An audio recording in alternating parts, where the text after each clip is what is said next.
Talent rare, notre espace de divertissement, d'information et de nostalgie, part à la rencontre de diverses figures talentueuses, devenues silencieuses ou voire même oubliées du grand public.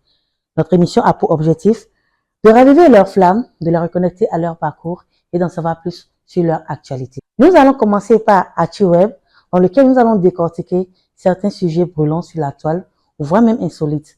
Et ensuite, nous irons à la rencontre de notre cher invité qui s'est fait rare. Mesdames, mesdemoiselles et messieurs, bienvenue dans Talent rare.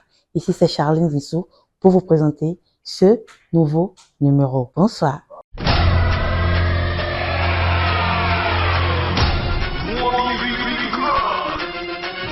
Mesdames, mesdemoiselles et messieurs, bienvenue dans ActuWeb.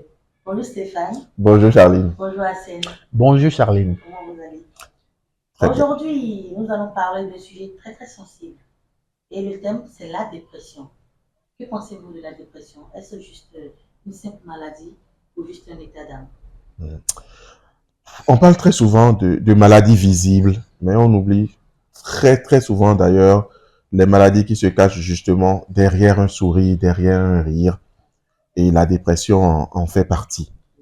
C'est un mal qui touche énormément de personnes sans distinction de sexe, d'âge. Ça touche énormément de personnes. Et malheureusement, on banalise ça parce que on la considère justement comme une faiblesse parfois, alors qu'en réalité, cela devait être un sujet qui doit être pris au sérieux. Pas un sujet tabou en fait. Absolument, justement. Cela ne devrait pas être un sujet tabou, mais plutôt une réalité sociale qu'on doit prendre au sérieux et pouvoir traiter ça très vite en fait. Charline, pour moi, la dépression, après tout, c'est d'abord une maladie. Ce n'est pas juste un simple état d'âme. Et la dépression se soigne. Quand on est dépressif, on peut faire recours à un psychiatre ou bien à un psychologue. Justement, mais dans notre réalité africaine, il y a combien de psychologues, il y a combien de psychiatres, comme tu le dis.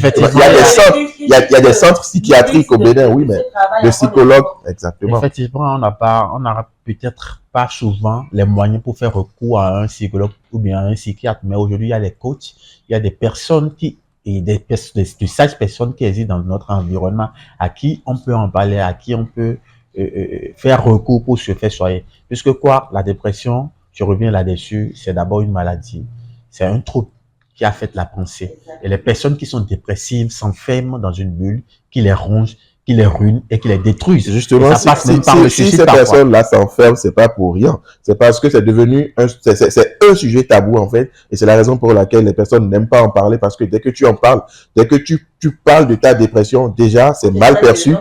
Faible, exactement. On te prend comme quelqu'un qui est faible, quelqu'un qui n'arrive pas à surmonter les difficultés.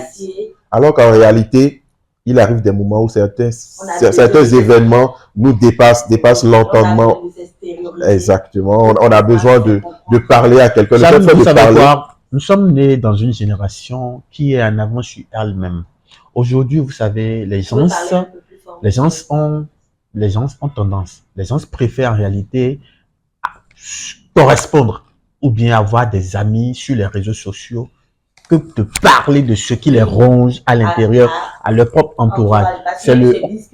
L'entourage peut critiquer ou bien l'entourage peut juger. Voilà, je ne sais pas si tu me comprends. C'est pas que l'entourage peut juger, l'entourage juge. L'entourage juge les personnes. Dès que tu parles à quelqu'un, la personne, même sans le vouloir inconsciemment, te juge. Est-ce que oui, lui, il est capable, c'est quel problème ça là, il n'est pas capable de gérer. Tout le monde a des problèmes, tout le monde a dès que tu parles à quelqu'un, la personne a ses propres réalités qu'elle vit. Et donc, du coup, c'est sur cette base-là qu'on a du mal à en parler, alors qu'en réalité, il faut en parler, il faut discuter, il faut s'extérioriser pour soulager déjà sa propre conscience. Parce que des événements arrivent, des situations nous tombent dessus, on n'a pas demandé ça.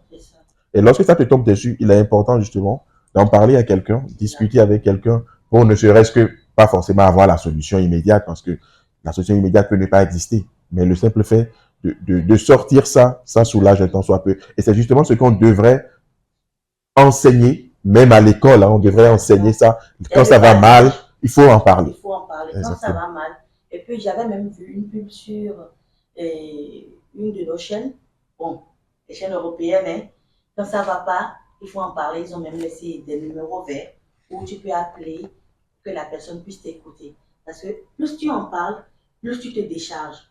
Et quand tu te décharges, le mental est plus fluide. Et quand tu as la chance aussi de tomber sur quelqu'un qui te comprend, tellement ça passe vite. Charline, vous savez quoi? Il y a une charge émotionnelle qui réside derrière la dépression.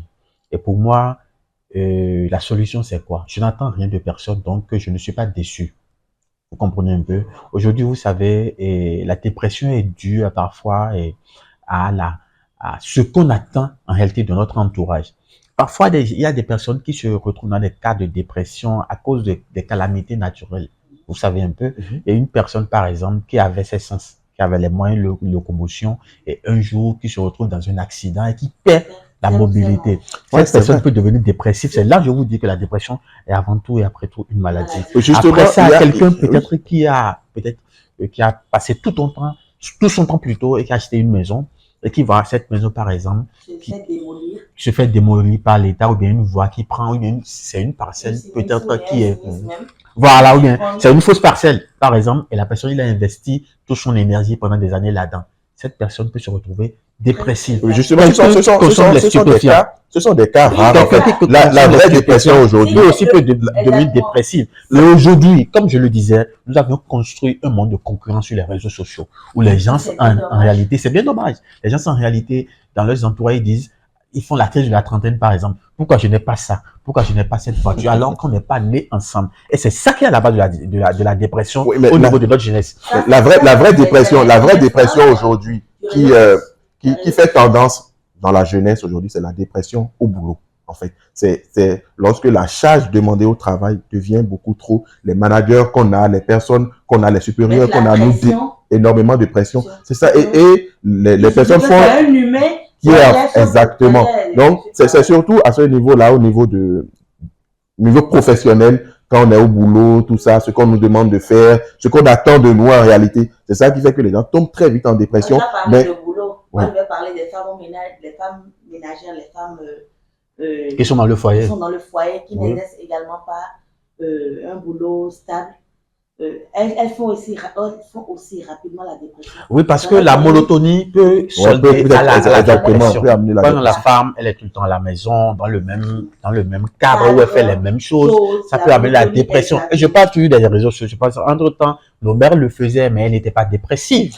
Si elle l'était, c'est juste qu'elle ne pouvait pas le dire. Exactement. Parce que c'est un sujet tabou. Elles étaient dépressives. Mais aujourd'hui, elles n'en parlaient pas. Les gens se suicident. Beaucoup se suicident. Beaucoup rentrent dans la drogue, dans l'alcoolisme. Voilà, dans l'infidélité. Dans l'infidélité. Oui. Et tout ça là, c'est juste des solutions éphémères. Voilà. Parce que quand tu fais tout ça et puis tu reviens à la maison, tu te retrouves encore avec ta réalité. Selon vous les gars, quel rôle la famille, nos amis, notre entourage peut jouer sur la mentalité de ceux qui se retrouvent dans ces cas-là? Alors déjà, la première des choses, c'est que les personnes qui sont dépressives, déjà ces personnes-là doivent savoir qu'ils doivent en parler.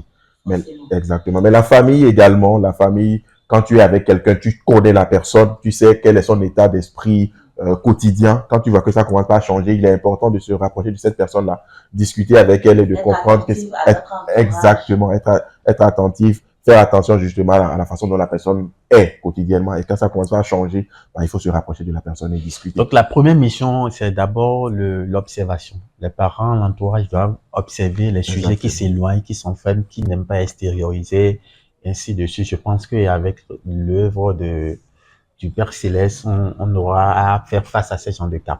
Et moi, mon mot d'ordre plutôt est la suivante, c'est quoi? C'est que je n'attends rien de personne. Et il faut essayer d'atténuer les chocs, il faut essayer d'atténuer les chocs des situations pour ne pas se retrouver dans les cas de dépression, mais dans les cas de fatalité.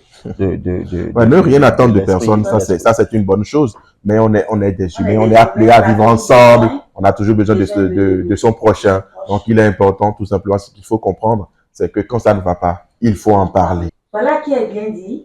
Laissez-nous vos avis en commentaire et ensemble, nous irons à la rencontre de notre invité.